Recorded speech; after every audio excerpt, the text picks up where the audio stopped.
Hallo noch einmal. Heute werden meine Puppen und ich euch die Präpositionen beibringen, die den Akkusativ erfordern.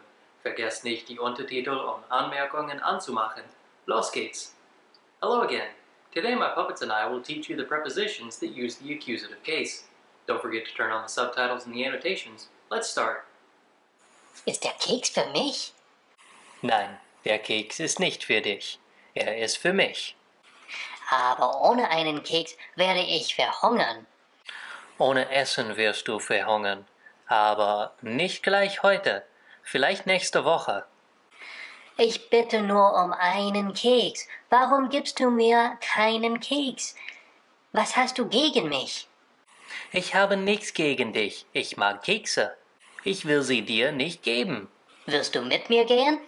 Wohin gehst du? Ich gehe in die Stadt. Ich will Kekse kaufen. Okay, ich komme mit. Das Lebensmittelgeschäft ist um die Ecke. Warum sind wir durch die Stadt gegangen? Wir hätten durch den Wald gehen können. Was hast du gegen die Stadt? Ich habe nichts gegen die Stadt. Es ist schöner im Wald. Auf dem Heimweg werden wir durch den Wald gehen. Hey, ich werde einen Keks gegen die Wand werfen. Nein, das darfst du nicht.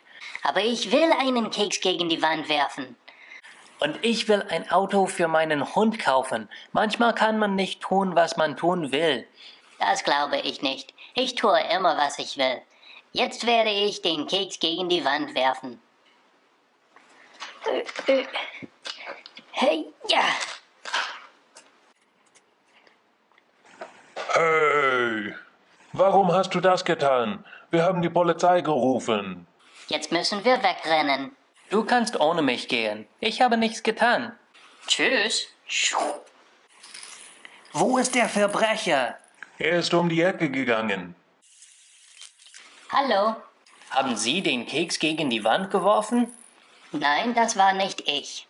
Ein Teil von dem Keks ist durch das Fenster gegangen. Sie müssen für das Fenster bezahlen. Der Verbrecher ist um die Ecke gegangen. Ich bin nur Zeuge.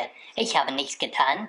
Ich gehe jetzt um die Ecke. Wenn der Verbrecher da ist, dürfen Sie gehen. Falls er nicht da ist, werden Sie für das Fenster bezahlen. Haha, Gott sei Dank ist er weg. Jetzt kann ich über Präpositionen sprechen. Es gibt viele Präpositionen auf Deutsch. Nach den Präpositionen verwendet man den Akkusativ, den Dativ oder den Genitiv. Es gibt 7 Präpositionen, die zusammen mit dem Akkusativ benutzt werden. Sie sind bis, entlang, für, durch, ohne und gegen. Die ersten Buchstaben jedes Wortes ergeben be foo dog. Be ist sei auf Englisch. Foo dog ist eine falsche Schreibung von Foo dog. Ein Foo dog ist ein chinesisches Tier, das manchmal so aussieht wie ein Hund und manchmal so wie ein Löwe. Be foo dog. Mit dieser Eselsbrücke kann man sich die Präpositionen mit Akkusativ merken. Man muss sich nur an die bestimmten und unbestimmten Artikel und Pronomen mit Akkusativ erinnern. Dann kann man diese Präpositionen einfach benutzen. Ich hoffe, dass euch dieses Video geholfen hat. Danke fürs Zuschauen. Vergesst nicht zu liken, zu kommentieren und zu abonnieren. Bis zum nächsten Mal. Tschüss! I hope that this video helped. Thanks for watching. Don't forget to like, comment, and subscribe. Till next time. Bye!